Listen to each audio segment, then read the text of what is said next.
मैं विवेक शर्मा आप सभी का स्वागत करता हूं अपने YouTube channel easy learning point पर। और आज हम पढ़ने जा रहे हैं मैट्रिक्स चैप्टर में एलिमेंट्री ऑपरेशन की क्या होते हैं एलिमेंट्री ऑपरेशंस, किस तरीके से इन्हें इस्तेमाल किया जाता है। और आज हम आगे पढ़ेंगे इन्वर्स ऑफ अ मैट्रिक्स कैसे निकाला जाता है, कब एग्जिस्ट करता है, क्या होता है इन्वर्स ऑफ अ मैट्रिक्स। ये मैं पहले भी बता चुका हूँ अपनी पहली वीडियोस में, आप देख सकते हो पीछे जाकर। और चलो हम शुरू करते हैं। Elementary operations, total elementary operations जो होते हैं, वैसे मैं आपको बता दूँ 6 एलिमेंट्री ऑपरेशंस होते हैं, ठीक है। इनमें क्या होता है, इनमें कुछ चेंजेस किए जाते हैं रो में या किसी एक पर्टिकुलर कॉलम में, कि उसमें किसी स्केलर की मल्टीप्लाई कर देना या फिर उन्हें इंटरचेंज कर देना। पढ़ते हैं धीरे धीरे। तो यहाँ पर हम देखते हैं कि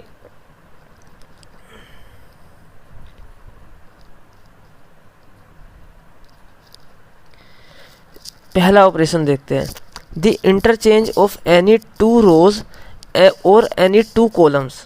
यानी कि अगर आपके पास कोई एक मैट्रिक्स गिवन है, ए मैट्रिक्स, तो आप उसमें इंटरचेंज कर सकते हैं। अब यहाँ पे बात ये नहीं चल रही कि उस मैट्रिक्स पे कुछ फ़र्क पड़ेगा या नहीं, हम सिर्फ बात कर रहे हैं कि हम क्या क्या ऑपरेशंस लगा सकते हैं।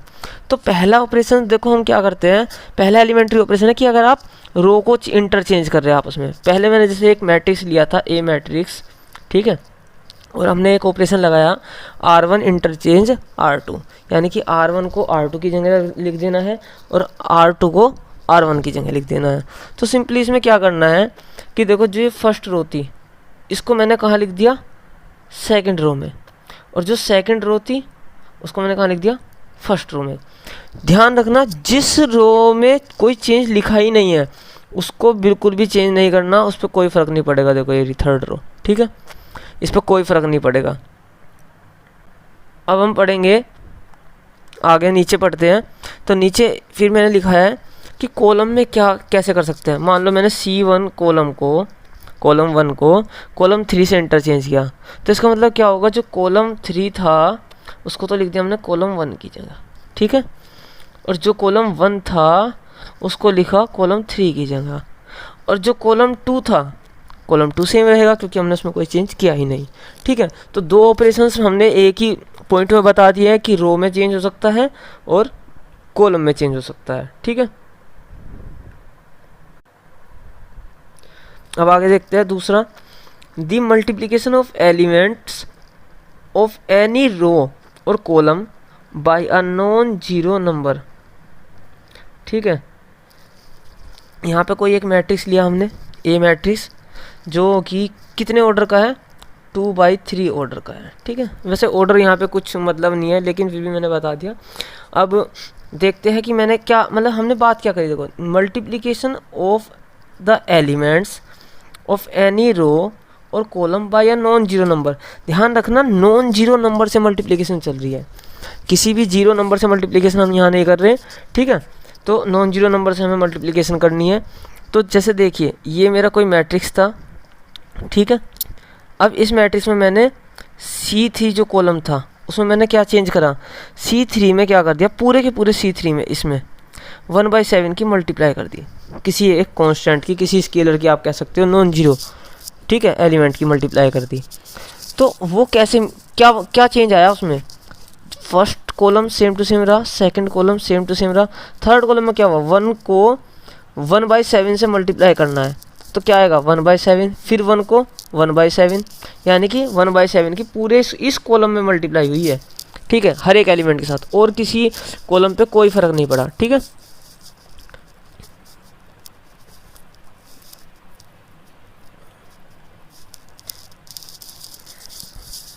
अब आप नीचे देख सकते हो तीसरा, अगर मैं इसमें, हाँ, एक और रो मैंने ऑपरेशन लगाया है, क्या, रो ऑपरेशन।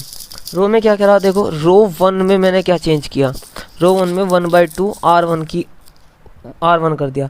ये आप सोच रहे होंगे मैं क्यों बता रहा हूँ, यहाँ किस चीज़ में इस्तेमाल होंगे, हम आगे जब इन्वर्स निकालेंगे किसी मैट्रिक्स का, वहाँ पे आपके एक क्वेश्चन आएगा, find the inverse of the given matrix using elementary operations, ठीक है। तो वहाँ पे आपको इनकी बहुत ज़रूरत पड़ेगी। तो आपको समझना चाहिए कि अभी यहाँ पर कुछ नहीं है, सिर्फ हम बता रहे हैं कि हम किस किस तरीके से इस्तेमाल कर सकते हैं। मान लो मुझे जो है इस मैट्रिक्स में यहाँ पर 0 चाहिए, ठीक है। तो मैं क्या चेंज करूँगा, मैं सिंपली मतलब वैसे ये अगले स्टेप की बात है, लेकिन बता देता हूँ कि सिंपली यहाँ पे क्या कर दूँगा, आप सोचो ये R2 का एलिमेंट है, रो 2 का, और ये हमारा रो 1 है। तो अगर मैं ये 1 इस वाले -1 में ऐड कर दूँ तो यहाँ 0 हो जाएगा, सिंपल। तो मैं क्या करूँ कि R2 में चेंज करूँगा, मैं क्या R2, ठीक है, प्लस R1, यानी कि अगर मैं जैसे ऐड करूँ, मुझे और एलिमेंट से मतलब नहीं है, मुझे अगर यहाँ 0 बनाना है, मेरा 0 बन रहा है, बात ख़त्म, ठीक है। इतनी सिंपल सा काम है। तो इसमें यहाँ इस्तेमाल होती है ये चीज़ें, ठीक है। अब बात करते हैं, जैसे मैंने R1 टेंस टू क्या करा, 1/2 R1, यानी कि पूरे रो 1 में, इस रो 1 में 1/2 की मल्टीप्लाई कर दी। तो पहला एलिमेंट क्या हो गया, 1/2, दूसरा एलिमेंट क्या हो गया, 2 से डिवाइड किया 1 बन गया, तीसरा एलिमेंट 1/2, ठीक है, सिंपल। ये इसमें काम था। दूसरे रो को हम बिल्कुल भी नहीं छेड़ेंगे, उसमें कोई चेंज नहीं है, there will be no change in row second, ठीक है। आगे बढ़ते हैं, तीसरा एलिमेंट्री ऑपरेशन। तीसरा, वैसे ये मैं देखो टोटल 6 हो जाएंगे क्योंकि हम रो और कॉलम दोनों पे बात कर रहे हैं। अब तक हम 4 बता चुके हैं, ठीक है। अब हम देखते हैं स्टेप 3, जिसमें हम पढ़ेंगे द एडिशन। देखो अब मैं क्या बताता हूँ, यहाँ पे नोटिस करो, the addition of the elements of any row और column to the corresponding elements of any other row और column multiplied by any non zero element. इसका मतलब क्या है, मैं पहले ऊपर भी जो बताया था वो इसी के बारे में बताया था मैंने पहले, कि ऐसे लिखा था मैंने, R2 tense to R2 minus R1 या R2 प्लस R1, इस तरीके से कुछ भी, ठीक है। तो ये इस तरीके की बात कर रहा है। अब यहाँ पे एक लाइन जोड़ी है इन्होंने, multiplied by non zero elements. यहाँ पे अगर आप नोटिस करो तो यहाँ पे भी एक एलिमेंट की मल्टीप्लाई हो रही है। वो क्या है, वो है 1, ठीक है, 1 R1, ठीक है। तो इस तरीके से अब मैं देखो समझाता हूँ। एक मैट्रिक्स लिया है, ए मैट्रिक्स, मान लो मुझे यहाँ पे 0 बनाना है, ठीक है। तो मेरे पास 2 तरीके होंगे, मैं एक तो कॉलम का इस्तेमाल करूँगा या फिर रो का इस्तेमाल करूँगा। तो पहले मैं रो का इस्तेमाल करता हूँ। तो मुझे एलिमेंट नोटिस भी जो है वो रो में करना पड़ेगा। ये किसका है, R2 का एलिमेंट। तो मुझे R2 में चेंज करना पड़ेगा, किसका इस्तेमाल करके, R1 का इस्तेमाल करके, सही है। तो मुझे देखना है इसके जस्ट ऊपर R1 में क्या एलिमेंट है, उसकी वैल्यू है 1। तो मुझे अगर 2 को 0 बनाना है 1 का इस्तेमाल करके, तो मैं क्या करूँगा, माइनस करूँगा और 1 इंटू 2 करूँगा, या ये कह लो कि 2 माइनस 2 इंटू 1, यानी कि उस 1 में मुझे 2 की मल्टीप्लाई करनी पड़ेगी, सिंपल। तो वही चीज़ मैं यहाँ करूँगा। अब देखो तो पर लेकिन यहाँ पर क्या होता है, एक ही एलिमेंट में मल्टीप्लाई नहीं होती, या तो पूरे के पूरे रो में मल्टीप्लाई होगी या पूरे के पूरे कॉलम में मल्टीप्लाई होगी, ठीक है। तो अब हम देखते हैं कैसे। तो मुझे इस पे ध्यान देना है बस। तो मैं क्या करूँगा, R2 लिखा हुआ है वैसे मैंने यहाँ पर, ये रहा, R2 में चेंज करूँगा और R2 में से माइनस कर दूँगा किसको, 2R1 को, ठीक है। तो ये रहा, यहाँ पर देखो पहली रो तो सेम टू सेम, दूसरी रो में क्या हो जाएगा, ये तो हो जाएगा 0, क्यों, क्योंकि 2 में से माइनस करा, इसके जस्ट ऊपर देखो उसमें से मैंने क्या करा, उसमें मैंने किया हुआ है 2R1, ठीक है, 2R1 यहाँ नोटिस करो। तो इसमें 2 की मल्टीप्लाई करो 1 में, तो यानी कि 2 आ जाएगा इक्वल टू 0, तो ये आ गया 0। फिर देखते हैं -1, इसमें क्या चेंज आएगा, -1 में से माइनस करना होगा क्या, 2R1, यानी कि 2 इंटू 2, ये क्या आ जाएगा, -5, ये रहा -5, ठीक है। तो इस तरीके से चेंज किए जाते हैं। अगर मैं इसी को कॉलम के अकॉर्डिंग चेंज करूँ, कॉलम के अकॉर्डिंग मुझे यहाँ 0 बनानी हो, तो मैं क्या करूँगा, मैं नोटिस करूँगा कि ये C1 कॉलम है, ये C2 कॉलम है। तो मुझे C1 के एलिमेंट को 0 बनाना है, नीचे वाले को आप ध्यान दो। तो चाहे किसी को भी बनाना हो, पर लेकिन जिसको बनाते हैं नोटिस, उसको देख के हम ऑपरेशन लगाते हैं। तो C1 में मुझे चेंज करना पड़ेगा क्या, C1 में मुझे क्या करना पड़ेगा, ऐड करना पड़ेगा क्या चीज़, जो ये एलिमेंट है, देखो ये -1 है, ये 2 है। तो अगर मैं इसमें 2 की मल्टीप्लाई कर दूँ, यानी कि 2C2 कर दूँ, सिंपल काम हो जाएगा, सही है। तो क्या होगा देखो, अब मैं यहाँ पर आपको बना कर दिखा देता हूँ। तो जिसमें चेंज नहीं किया, किस में नहीं किया, C2 में कोई चेंज नहीं किया, क्योंकि C2 का तो हम इस्तेमाल कर रहे हैं। उसको लिख लेते हैं पहले 2 और -1, ठीक है। इसमें कोई चेंज नहीं है। चेंज किस में है, C1 में। तो C1 में चेंज करते हैं, पहला एलिमेंट देखते हैं। तो मैं C1 प्लस 2C2 कर रहा हूँ, ध्यान रखना। तो C1 का पहला एलिमेंट देखते हैं 1 में मुझे क्या करना है, ऐड करना है, प्लस करना है। क्या करना है, 2C2 यानी कि 2 इंटू 2 4, तो यानी कि क्या आएगा ये 5। इसका मतलब 5 आ गया, ठीक है। अब दूसरा एलिमेंट देखते हैं, 2 एलिमेंट, ठीक है। 2 में क्या करूँगा, ऐड करूँगा, क्या 2C2 करूँगा, वही सेम टू सेम। तो यहाँ पे इसके बराबर में कौन सा एलिमेंट है, -1। तो इसमें क्या ऐड करूँगा, -1 इंटू 2 क्या आ जाएगा, -2, क्या आ गया 0, ठीक है। इस तरीके से आप कर सकते हो। देखो ये दोनों मैट्रिक्स अलग अलग है, वो बात सही है, लेकिन हमें नोटिस करना होता है कि मुझे यहाँ क्या बनाना है या मुझे यहाँ क्या बनाना है। जो चीज़ मुझे जहाँ चेंज करनी होती है उसके अकॉर्डिंग हम ऑपरेशन डिफाइन करते हैं, ठीक है। अब आता है इन्वर्टेबल मैट्रिक्स क्या होता है। इन्वर्टेबल मैट्रिक्स किसे बोलते हैं, अगर मैंने आपको बताया था इन्वर्स किस चीज़ को बोलते हैं, इन्वर्स बोलते हैं, मान लो मैं मल्टीप्लिकेटिव इन्वर्स की बात करूं अगर, तो मल्टीप्लिकेटिव इन्वर्स में क्या होता था कि इन्वर्स वो चीज़ होती है जो अगर मैं मल्टीप्लाई की बात कर रहा हूँ तो मल्टीप्लाई होने के बाद आइडेंटिटी दे उस चीज़ की। तो आप समझते हो कि आइडेंटिटी क्या थी। अब मल्टीप्लिकेशन आइडेंटिटी क्या थी, वो नंबर, वो वैल्यू जो मल्टीप्लाई होने के बाद सेम नंबर देते। यानी कि अगर मैं किसी ए में मल्टीप्लाई कर रहा हूँ किसी नंबर की, तो वो ए ही देते। तो ऐसा कौन सा नंबर है, 1, ठीक है।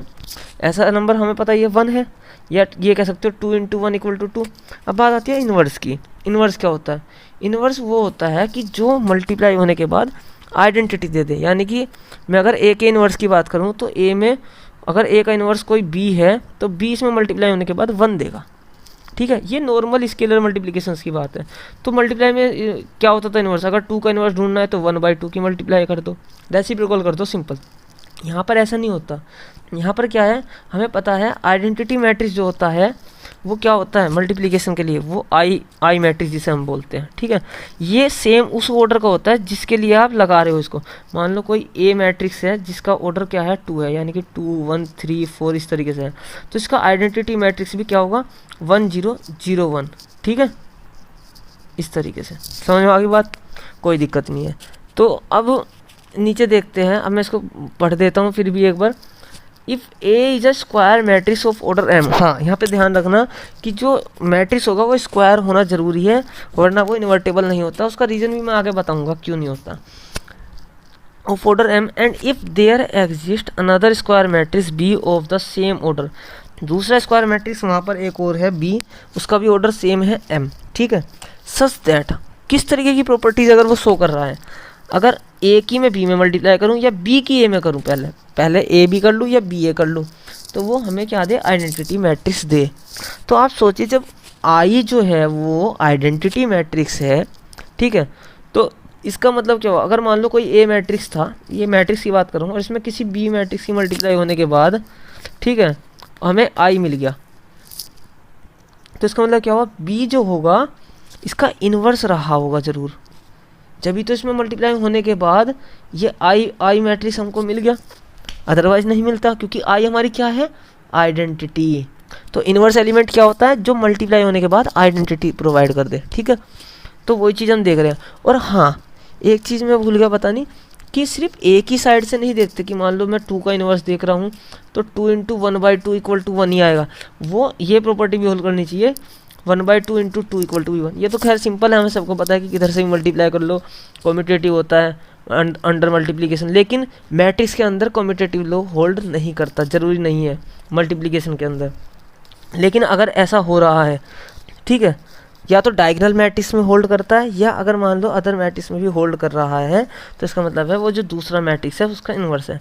Then B is called the inverse matrix of A, और इसको हम ए इन्वर्स ऐसे डिनोट करते हैं, ठीक है, ए के ऊपर -1 लिखकर। In that case A is said to be invertible.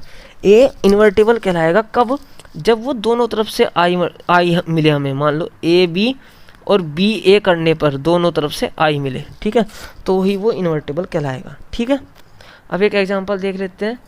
जैसे कि ये रहा, एक ए मैट्रिक्स ये रहा, एक बी मैट्रिक्स ये रहा। मैंने ए बी की मल्टीप्लाई करी, पहले ए लिखा फिर बी लिखा। आप इसका रिजल्ट मैं देखो लिख सकता हूँ यहाँ पे। हमें पता है पहले रो की पहले कॉलम के साथ करते हैं, ठीक है। क्या आएगा, टू की 4 में करेंगे, 4 प्लस माइनस ये 3 की -1 में करेंगे तो क्या आएगा -3, इस तरीके से, ठीक है। तो सिंपल मैं सीधा लिख देता हूँ, यहाँ पे क्या आएगा 1 आएगा, 4 - 3 ये रहा 1, फिर अगले में 0 आएगा, फिर इसमें 0 1, इस तरीके से। कैसे, फिर हम फर्स्ट रो की सेकंड रो में करेंगे तो A12 एलिमेंट मिलेगा फर्स्ट रो की सेकंड कॉलम में, ठीक है। इससे आप ध्यान रख सकते हो, ऐसे ही ये निकल जाएगा, ऐसे ही निकल जाएगा। अब हमने नोटिस किया कि जब हमने B को पहले लिख दिया, A को बाद में लिख दिया, तो भी हमारा मल्टीप्लाई करने के बाद I आ रहा है। तो इसका मतलब क्या है, A जो है इन्वर्टेबल है। और आप ये कह सकते हो कि B जो है, B is the inverse of A, या ये लिख सकते हो B equal to A inverse, कि A इन्वर्स की वैल्यू जो है वो B है।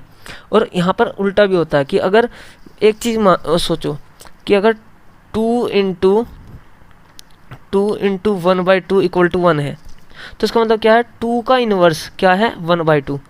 और अगर मैं कोई नंबर ले लूँ 1/2, इसका इन्वर्स निकालो कि इसमें मल्टीप्लाई करने के बाद जो 1 आ जाए वो क्या है 2। तो इसका मतलब है कि दोनों एक दूसरे के इन्वर्स हैं। ऐसे ही इसमें है कि अगर A B का इन्वर्स है, ठीक है, वो B A का इन्वर्स है, तो A भी B का इन्वर्स होगा, ठीक है, इस तरीके से। अब देखो नोट में कि मैंने बताया था कि स्क्वायर मैट्रिक्स ही होना ज़रूरी है। यहाँ पर बात करते हैं, देखो नोट है, ध्यान रखना, और rectangular matrix does not possess inverse matrix since for product BA and AB to be defined.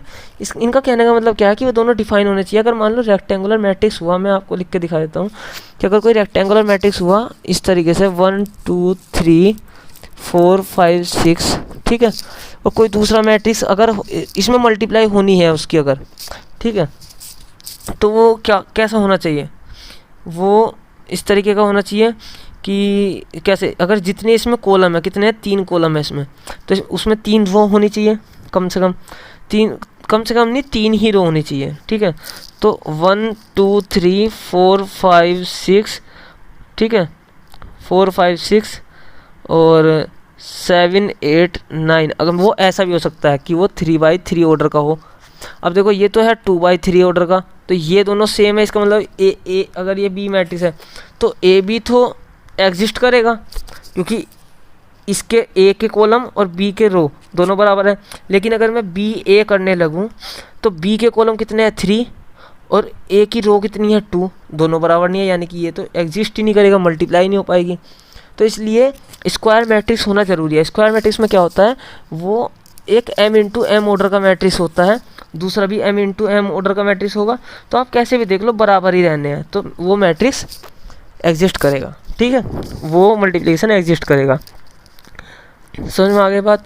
अब देखो it is necessary that matrix A and B should be square matrix of same order, ठीक है, square matrix होने चाहिए और same order के होने चाहिए, अदरवाइज मल्टीप्लाई ही नहीं होगी अगर सेम ऑर्डर के नहीं हुए, ठीक है। दूसरा पॉइंट, इफ़ जो मैंने बताया था B is the inverse of A then A is also the inverse of B, ठीक है, बहुत सिंपल था। अब लास्ट हम एक चीज़ देख लेते हैं, बहुत इंपॉर्टेंट है।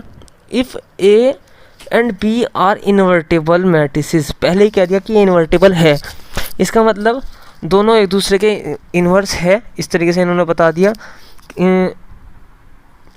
Matrices of same order, then A B का inverse equal to B inverse A inverse, ठीक है, ये हमें प्रूफ करना है। तो इसे कैसे प्रूफ करेंगे, सिंपल है बहुत। अगर वे इन्वर्टेबल है, अगर A एंड B इन्वर्टेबल है तो इसका मतलब क्या होगा कि हम इन्वर्स की डेफिनेशन क्या कहती है कि अगर A और B इन्वर्टेबल है, या ये कहो कि अगर A का इन्वर्स B है तो मल्टीप्लाई होने के बाद I आएगा। तो A B जब इन्वर्टेबल है तो इसका मतलब A B की मल्टीप्लाई अगर मैं उसके इन्वर्स में करूँ तो क्या आएगा, I आएगा, सिंपल यही तो है। A B की मल्टीप्लाई अगर उसके इन्वर्स में करता हूँ तो I आएगा। अब देखो मुझे, आप नोटिस करना मैं क्यों कर रहा हूँ ये A इन्वर्स की मल्टीप्लाई इधर, ठीक है, फिर यहाँ पे करूँगा B इन्वर्स की मल्टीप्लाई इधर, ऐसा क्यों कर रहा हूँ मैं। मुझे सिंपल सी बात, मुझे ये पता है कि मुझे सिर्फ ए बी इन्वर्स को इधर रखना है और सबको मुझे ख़त्म करना है। तो क्या है यहाँ पर ए बी है, तो पहले मैं ए को ख़त्म करता हूँ। तो अगर मैं ए की ए इनवर्स में मल्टीप्लाई कर दूँ तो क्या आएगा, आई आएगा, आइडेंटिटी मैट्रिक्स आएगा।